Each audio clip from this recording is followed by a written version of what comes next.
and welcome. I am working on a 9 by 12 whiteboard today. We're going to be having some fun with a whiteboard fluid art. I have got a blue bottle that is filled with water and just plain old brown burnt umber paint for this. Yes, brown. We're going to be working with 3 colors today: brown, yellow, and orange.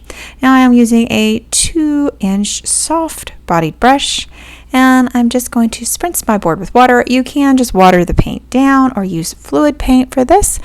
I will tell you that the fluid paint will not be quite as vivid. Usually, that's not true of all fluid paints. It depends on the quality of the fluid paint that you use. Sometimes the pouring mediums will kind of cause the colors not to be as bright. Now I'm just going to cover my board with my burnt umber paint, just brown.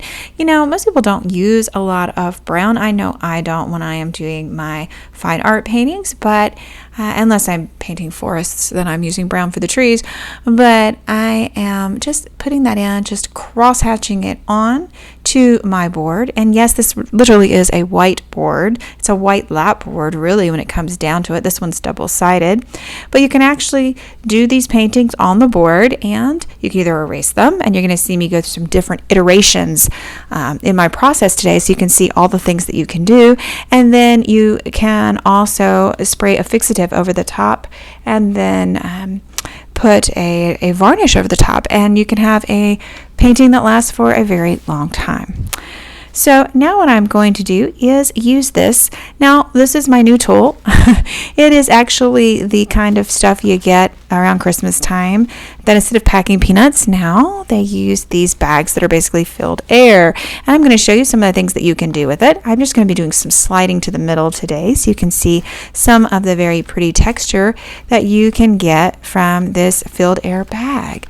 Sometimes you don't think about all the things that you can paint on, and since this is very fluid, it moves anywhere you put it.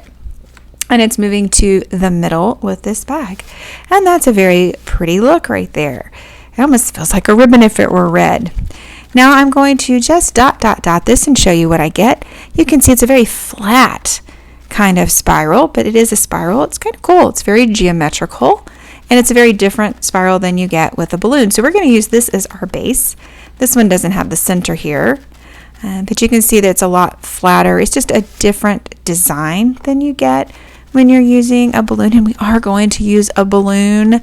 If you're waiting for the balloon to come out, we are going to be using one. But right now, I'm just doing a background and showing you the kind of texture that we get.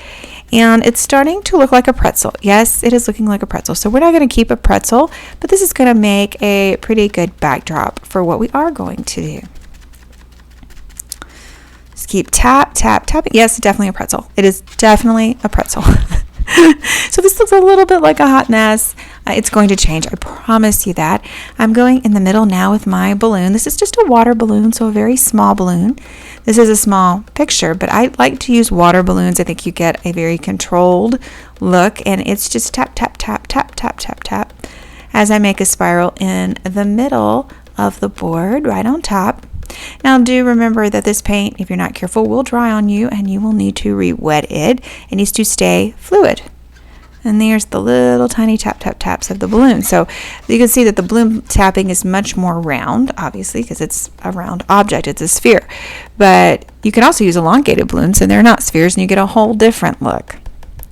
So just tapping, and using my Lazy Susan, I'm just turning it. I love to turn it, and I'm finding that this kind of work is so therapeutic. And there's the white center that you get.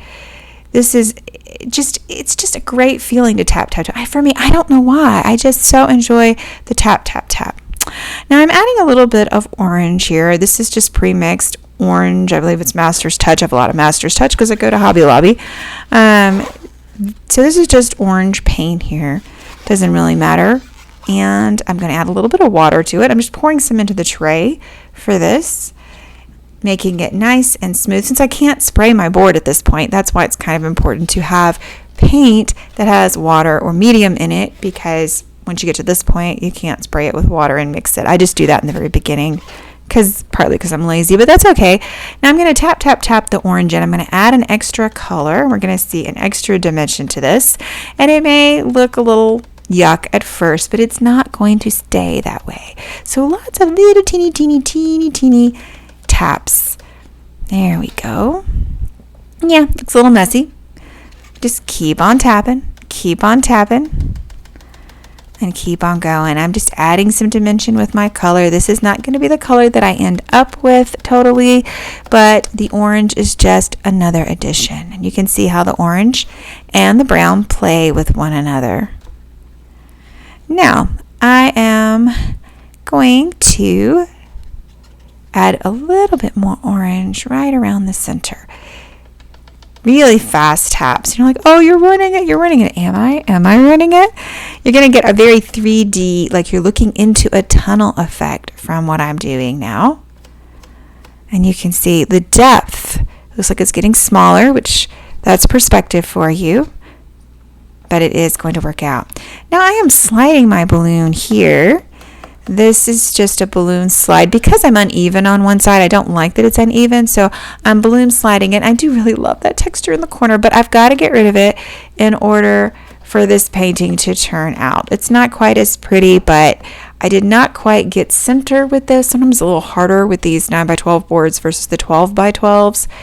So I wanted a little more center than it was, and it wasn't, but that's okay. And I'm just putting water on my balloon and sliding. That is re-wetting my paint so that I'm able to do whatever I want with it. But right now I am sliding from the inside out, and you can see what that does. So many different textures. Now I'm going to tap more, and you can see that the stereotypical round dotting from just tapping slowly and right on the edge of the balloon. It's actually on the edge, but not on the end of the balloon, I guess what I'm trying to say. And now I just soften that up just a little bit. And now what I'm going to do is add yellow in. So just tapping as I go around. And you're like, oh no, you ruined it. No, I'm going to fix it.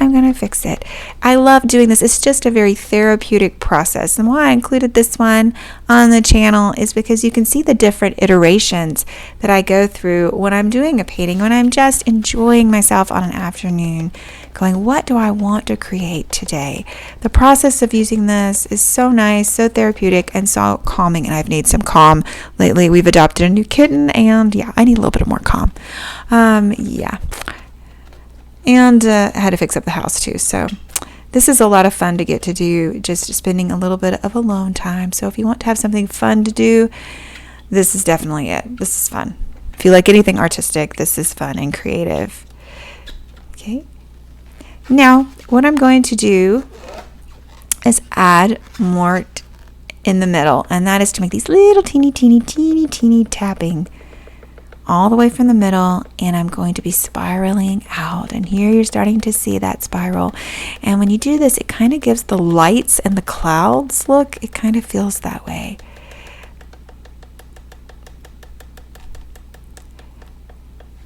Okay.